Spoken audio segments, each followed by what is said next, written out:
जब यीशु मसीह ने यूहन्ना के बारे पतरस से कहा था कि अगर मेरे आने तक यूहन्ना ठहरा रहे तो तुझे इससे क्या, तो क्या ऐसा हुआ? क्या आज भी वो चेला जीवित है?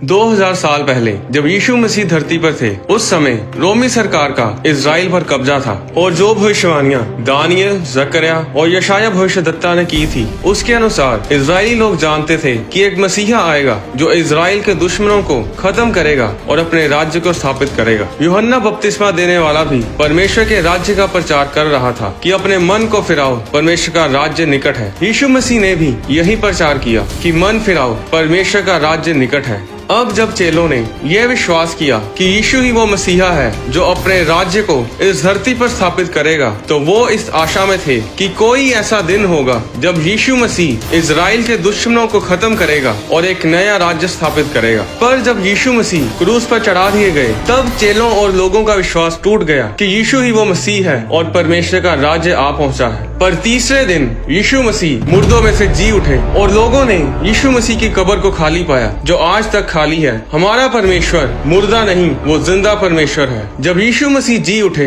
तो चेलों को विश्वास हुआ कि ये सच में मसीह ही है और परमेश्वर का राज्य स्थापित होने वाला है। अब 40 दिनों के बाद यीशु मसीह जैतून पहाड़ के ऊपर जाते हैं तो चेले बहुत ही उत्साह से भरे होते हैं। जकरिया अध्याय 14 में लिखा है कि उस दिन वह जैतून के पर्वत पर अपने पांव को रखेगा जो पूर्व की ओर यरूशलेम के सामने है। तब जैतून का पर्वत पूर्व से लेकर पश्चिम तक बीचों बीच से फटकर बहुत बड़ा खड्डा हो जाएगा। तब आधा पर्वत उत्तर की ओर, आधा दक्षिण की ओर हट जाएगा। उस दिन यरूशलेम से बहता हुआ जल फूट निकलेगा।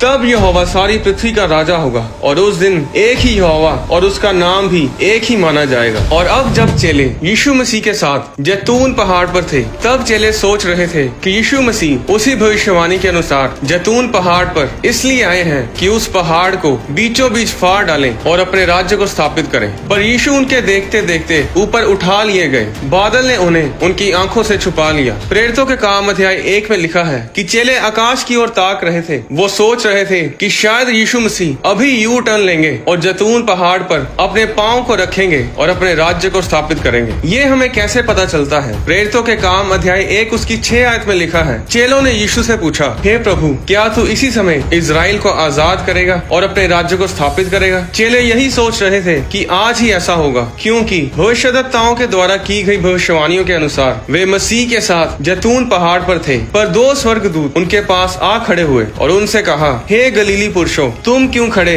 आकाश की ओर देख रहे हो? यही यीशु जो तुम्हारे पास से स्वर्ग पर उठा लिया गया है, जिस रीति से तुमने उसे स्वर्ग को जाते देखा है, उसी रीति से वह फिर आएगा। तब चेले वापस यरूशलेम को लौटे और पिन्तेकुस्त के दिन पवित्र आत्मा आया। जब वे सब पवित्र आत्मा की सामर्थ से भर गए तो कलीसिया बढ़ने लगी। यीशु के स्वर्ग पर उठाए जाने से कुछ दिन पहले जब यीशु चेलों के साथ गलील की झील के किनारे भोजन कर रहे थे, तब यीशु ने पतरस से 3 बार पूछा था कि क्या तू मुझसे प्रेम रखता है? और हम सब पतरस के उत्तर को जानते हैं। उसके बाद यीशु ने पतरस से कहा था कि जब तू जवान था तो अपनी कमर बांधकर जहाँ चाहता था फिरता था, परंतु जब तू बूढ़ा होगा तो अपने हाथ फैलाएगा और दूसरा तेरी कमर बांधकर जहाँ तू ना चाहेगा वहाँ तुझे ले जाएगा। उस समय पतरस सबसे छोटे चेले यूहन्ना की तरफ देखकर कहता है कि हे प्रभु, इसका क्या हाल होगा? तब यीशु ने उससे कहा, यदि मैं चाहूँ कि वह मेरे आने तक ठहरा रहे तो तुझे इससे क्या, तू मेरे पीछे हो ले। यूहन्ना अध्याय 21 उसकी 23 आयत में लिखा है, इसलिए चेलों में ये बात फैल गई कि वह चेला ना मरेगा। तो भी यीशु ने उससे ये नहीं कहा कि वह ना मरेगा, परंतु ये कि यदि मैं चाहूँ कि वह मेरे आने तक ठहरा रहे तो तुझे इससे क्या। चेले भी कई बार परमेश्वर के वचन की व्याख्या में गलती कर देते थे। अब चेले मन में ये सोचकर बैठे थे कि यूहन्ना कभी नहीं मरेगा, क्योंकि यीशु ने उनसे कहा था कि तुम में से कुछ ऐसे हैं कि वे जब तक मनुष्य के पुत्र को उसके राज्य में आते हुए ना देख लेंगे, तब तक मृत्यु का स्वाद कभी न चखेंगे।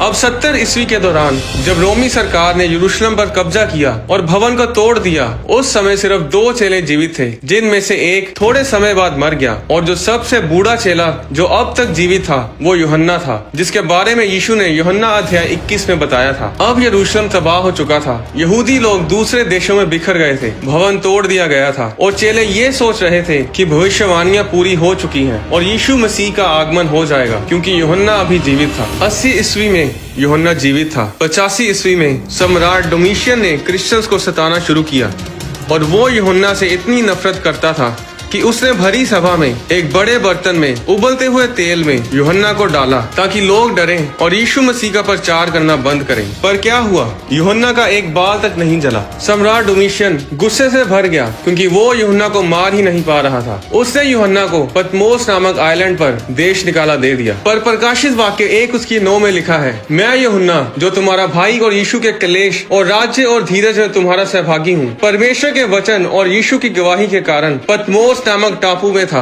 मैं प्रभु के दिन आत्मा में आ गया और अपने पीछे घूमकर मैंने सोने की 7 दीवटें देखी और उन दीवटों के बीच में मनुष्य के पुत्र सदृश एक पुरुष को देखा जो पांव तक का वस्त्र पहने और छाती पर सोने का पटुका बांधे हुए था। उसके सिर और बाल ऊन वरन पाले के समान उज्जवल थे और उसकी आंखें आग की ज्वाला के समान थी। उसके पांव उत्तम पीतल के समान थे जो मानो भट्टी में तपाया गया हो और उसका शब्द बहुत ही जल के शब्द के समान था।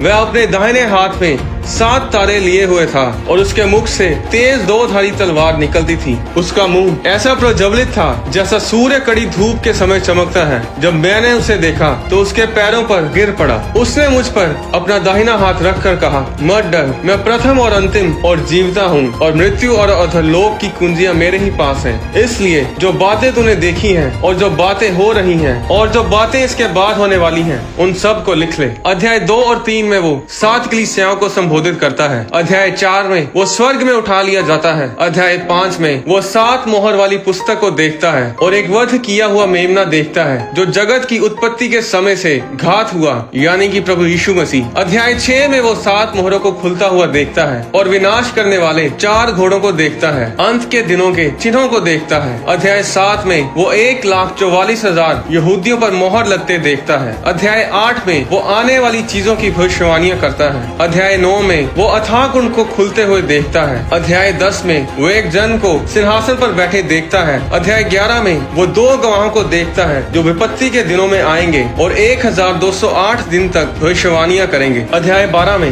वो एक स्त्री को देखता है जो सूर्य ओढ़े हुए थी। ये इजराइल है जो एंटी क्राइस्ट यानी मसीह विरोधी से बचकर जंगल को भाग गई, जहाँ परमेश्वर की ओर से उसके लिए एक जगह तैयार की गई थी कि वहाँ वह 1208 दिन तक पाली जाए। अध्याय 13 में वो एक पशु को समुद्र से निकलते देखता है जो एंटी क्राइस्ट यानी कि मसीह विरोधी है, जिसके 10 सींग और 7 सिर थे। उसने झूठे भविष्यद्वक्ता को देखा जिसके मेमने के से 2 सींग थे और वह अजगर के समान बोलता था। अध्याय 14 में वो 1,44,000 यहूदियों को परमेश्वर के सिंहासन के सामने उठा लिए देखता है। अध्याय 15 में वो और विपत्तियों को धरती के ऊपर आते देखता है। अध्याय 16 में वो फिर धरती पर छोड़ी गई विपत्तियों के बारे में बताता है। अध्याय 17 में वो भेद बेबीलोन के बारे में बोलता है। अध्याय 17 और 18 में वो भेद बेबीलोन के विनाश को देखता है। अध्याय 19 में मसीह के आगमन को देखता है, एंटी क्राइस्ट और फॉल्स प्रॉफिट को यानी कि मसीह विरोधी और झूठे भविष्यद्वक्ता को आग की झील में डाले हुए देखता है। अध्याय 20 में शैतान को बांधा हुआ देखता है,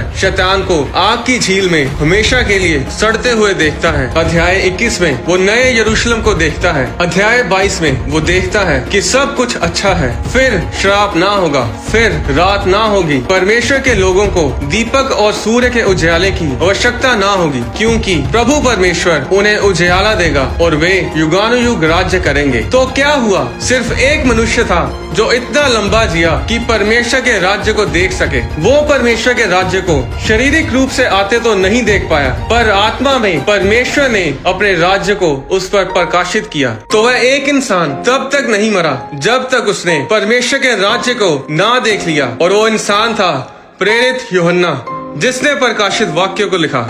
सब परमेश्वर की महिमा करें। हम सब देख सकते हैं कि प्रकाशित वाक्य में लिखी गई हर एक भविष्यवाणी, हर एक बात पूरी हो रही है। और अगली वीडियो में मैं आपको बताऊंगा कि इस युग का अंत बहुत ही नजदीक है। बहुत ही नजदीक से मेरा मतलब है कि सिर्फ 30 और 40 साल रह चुके हैं जब यीशु मसीह अपनी कलीसिया को लेने आएंगे और हम परमेश्वर के साथ युगानुयुग राज्य करेंगे।